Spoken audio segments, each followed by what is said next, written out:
It's Conduit News Radio with Paul Harrell. We have on the phone, welcome back, the Republican gubernatorial candidate for governor, Jan Morgan, is back with us. Jan, good morning to you. Good morning, Paul. How are you today? I'm doing well. So you are going all across the state. I mean, you are everywhere. I'm looking on Facebook every day, and you're at this event, that event. You're meeting people. How's that going? Where were you yesterday? Oh, man. Seriously, Paul?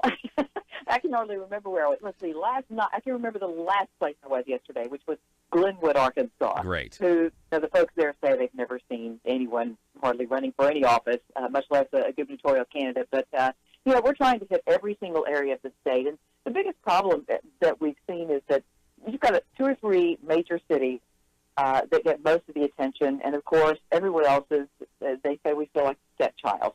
The infrastructure, the state money, the attention is just missing in just about every other area of the state. So we're spending a lot of our time trying to make sure that we hit as many counties and cities as possible and get a chance to talk to the people as well as listen to them.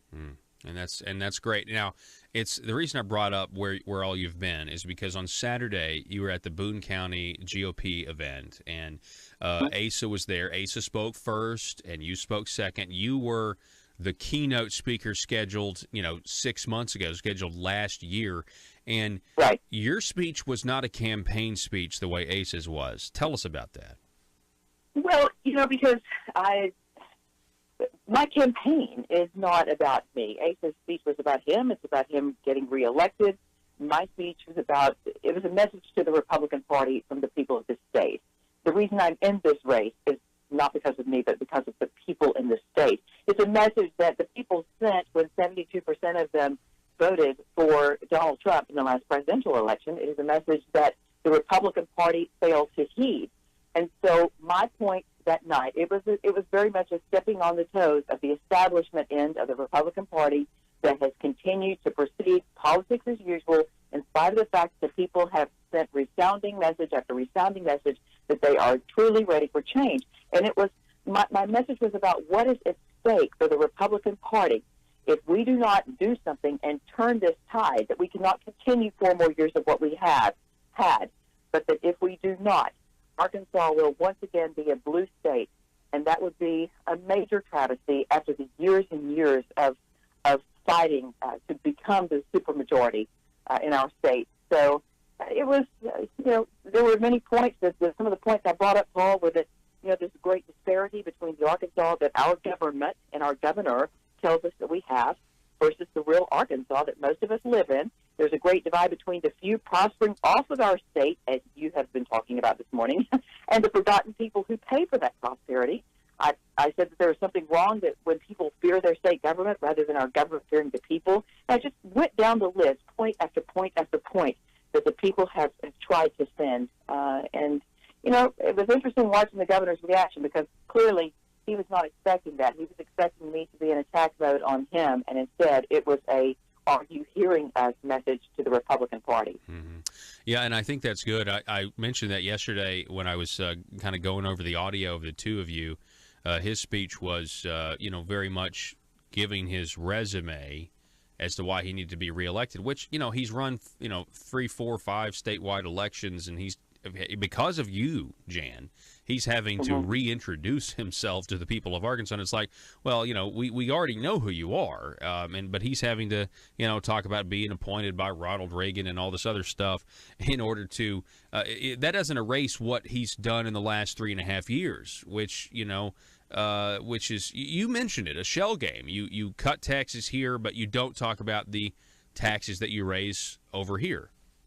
Well, and I also talked about the fact that the Republican Party has depended on low information voters to pass off these kinds of shell games and misrepresentation of record, okay?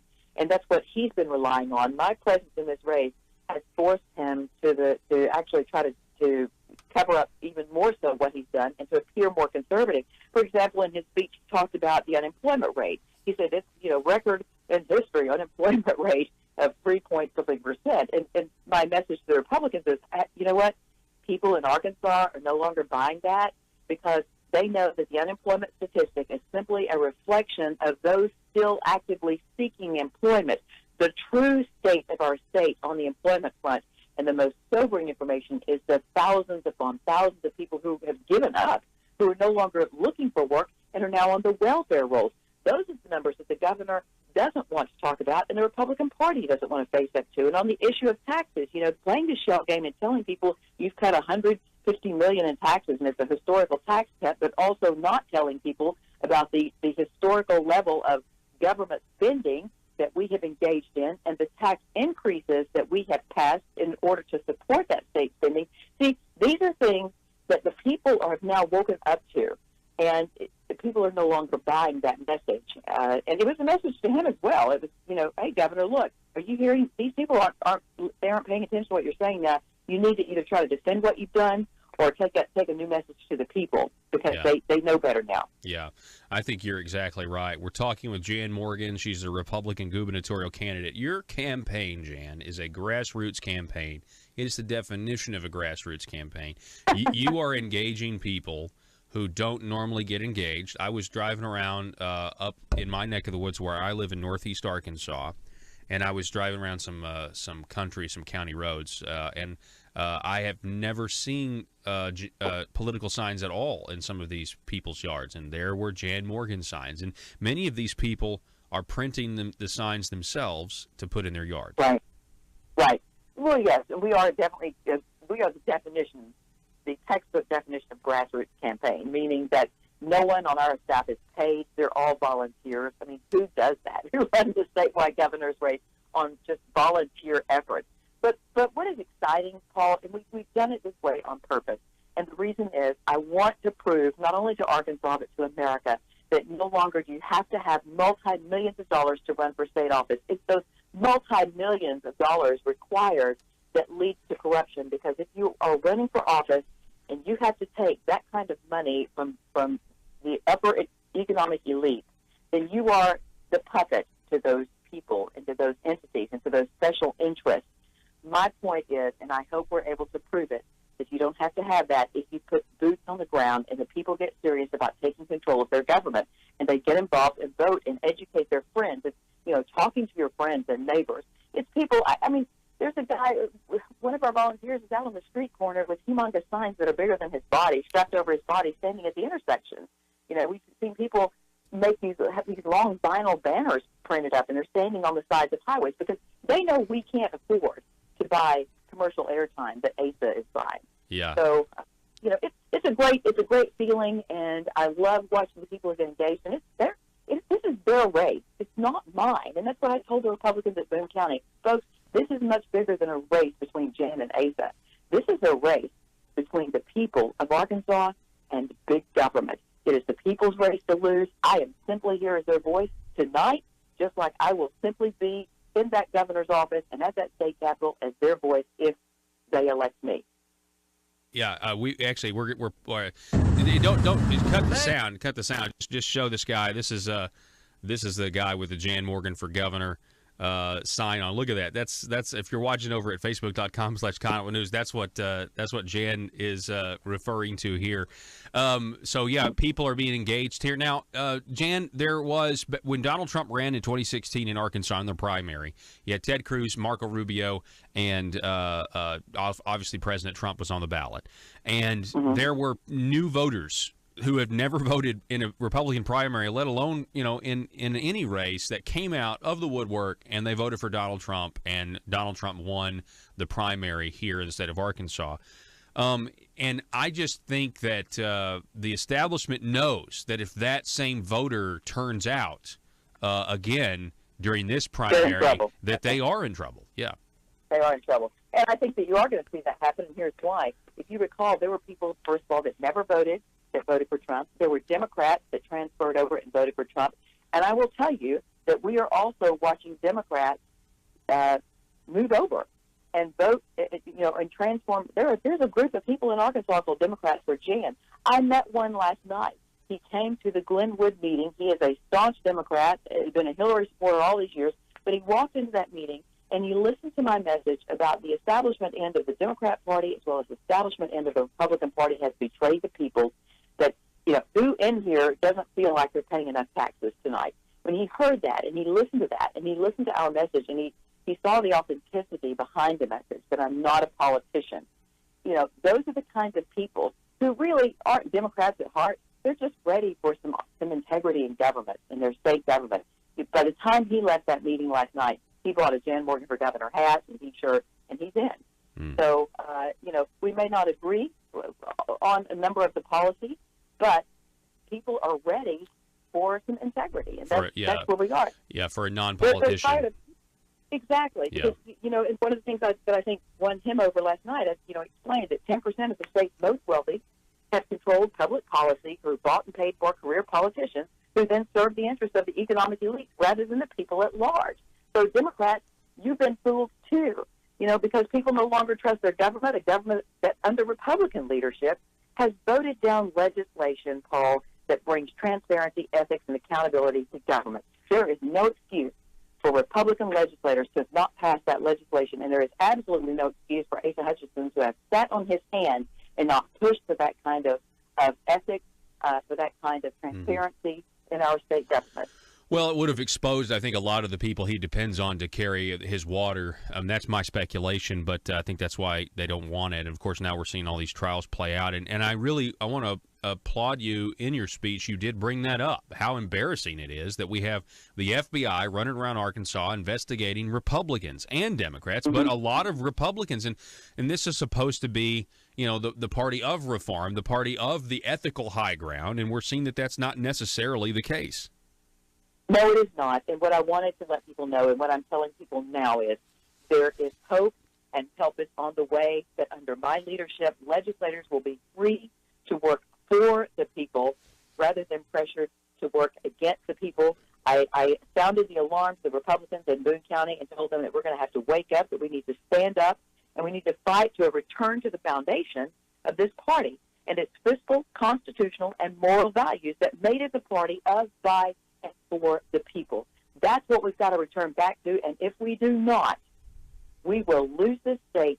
It will become a blue state. It's already a purple state as we speak. You know, you can say it's red all you want, but the kind of policies and the things that have happened under Republican leadership, and the fact that our Tax Reform Commission is talking about repealing the tax exemptions on groceries, prescriptions, used cars. We've already passed taxes on double tax on new tires, remounted tires, all these kinds of things. Those are things that happen under Democrat leadership, and that's why I say we're not a solid red state now, even though we get the votes. We are looking like a purple state. I want to take this state back to a solid red. Yeah. I think history is going to show Asa Hutchinson as a transitional governor, transitioning to a governor that actually believes in conservatism. Now, you mentioned the grocery tax, Jan. The last time we had you on, we talked about the grocery tax. There's a lot of people that started talking about the grocery tax, and they couldn't believe that this was on the list of the recommendations, not to mention, you mentioned in your speech about, churches and some of their exemptions as well, bake sales or something, I think. And yet, the tax farce met the other day, and they decided to say, okay, which of the 40 are we going to study further? And the grocery tax was one of them. After all of the media attention, and they said, no, we're going to go ahead and study this further, which means this is part of their plan, and it has been all along. Let's just tax shift, and let's make the middle class and the wealthy pay the full 6.5% on groceries. Yes, and that's in spite of the fact that the governor's spokesperson, J.R., sat there on another radio program in Little Rock when he was pressed about the grocery tax. He said, oh, no, we just put everything out there to look at it. Just because it's on that list doesn't mean that we're really seriously considering this. And then what happened? They went beyond seriously considering it to, let's put a number to it. Let's put a number to the tax that we're going to apply to groceries, that we're going to repeal and apply. And what kind of numbers are we talking about? So, the governor's carefully crafted language is going to come back to hurt him in this election because people are paying attention. Finally, people in this state are paying attention. And people told me, I was told at the outset, Jan, your biggest obstacle in this race is going to be the apathy and the education level of people in the state. And, Paul, I have to tell you, thanks to you and to Conduit News, Conduit for Action, Conduit for Commerce, the people of this state are getting educated, and they've got good, credible links to solid, factual information to back up their positions, and they're able to. I'm watching them. It's so exciting to watch them instead of just a few of us out there, spouting facts and educating. It's a whole slew of citizens of this state now who are excited about the fact that they know what's going on in their government, thanks to you guys in your research, and it's going to be a new Arkansas. I really believe that. May 23rd, a new Arkansas. Well, ASA has certainly an enthusiasm gap with his supporters. I mean, they're having to find ways to, create new ways to support him. Like, oh, well, I'll vote for him because of this instead of his actual record. Whereas I feel like your campaign has all this momentum and has a lot of enthusiastic people who are, again, making, costumes out of your signs and going out on a street corner. It's really good. Now, the last question, Jan Morgan, Republican gubernatorial candidate, in your speech at Boone County, it was a good one, but you also looked Asa right in the eye and said, hey, I look forward to debating you. How about a debate? And the crowd broke out in applause. So it seems like the people in Boone County want a debate between you two. Sure they do. And not only did I do that then in my speech, which I wish you could have seen the look on his face. It was like a deer in the headlights look. But I also actually approached him in the lobby afterwards. It's the first time he and I have literally come within inches of each other, face to face. I approached him, reached my hand out to shake his hand and said, Governor, hey, how about that debate? So what are we going to do about this? And he literally started backing away from me, almost bumped into his state police detail. So it was the most uncomfortable thing for him in the world. I was very comfortable. When you know you're doing right by the people, it's very easy to just walk up to your opponent and say, look, the people of this state deserve this chance to see us side by side on the same stage, hashing out the issues. Come on, let's do right by the people. Yeah. But well, he's not going to do that. I don't think he will either, because I really don't think. I think his campaign strategy is to just have his surrogates call you a liar, and if that right. And he can't explain his. So if he were to call you a liar on a debate stage, that would get old real quick, and that would actually be a net negative for him. And then if he were actually to explain his record of tax shifting and increased spending, well, then we finally have him on record as, not being a conservative. So it's a lose-lose, and it's a shame, because I would love to see a debate as well. I think it'd be great, but I don't think, and we're not going to hold our breath. No, and also I want to let people know who are watching this, I will not be in Saline County this week. They've been promoting me as Asa and Jan are going to be in the same location again, and somebody even said, yeah, it's going to be a debate. No, it's not. The Saline County event is going to be a situation where Asa gets to speak, or Jan gets to speak, and Asa gets to speak, and Jan doesn't get to rebut. And because he is refusing to debate, we are announcing we're going into the newspaper today with this information, so you're getting it first, and Paul Harrell Show is getting it first. We are not going to be speaking at the Saline County event. We are having a counter event at the same time in Benton at the Enclave. And the reason is this: if the governor if he's refusing to debate me, if he refuses to be in a room with me where there is no chance for rebuttal, and then I'm not going to appear with him in the same room again. We're just not going to do that. If we can't have equal time and a chance to go back and forth, then we're not going to play that game. I think that's smart, and I think it's a good idea. I mean, have the counter event. It makes a circus. It makes a circus act out of, bring Jan and Asa together so everybody can watch them, and whoever's in control of the event gets to control the narrative and gets to decide who gets to speak when, and obviously getting to speak last is the advantage, because then you can counter anything your opponent says, and then they don't have a chance to refute. Right. So that's my position. So you guys are going to have a counter. So you're guys are going to have a counter event the same night as the Saline County event. Yes. Those listening on Yes. 101.1 The Answer out of Little Same Rock. Time. Same time. It will be an enclave. We'll be posting. I'll be posting information on that today on my wall, so people will be able to see where to come and hear us speak. All right, well, we'll bring people up to speed as well. Jan Morgan, I appreciate it. Thanks so much for spending the morning with us. All right, folks, we're going to take a break. Don't go anywhere. Back in just a moment.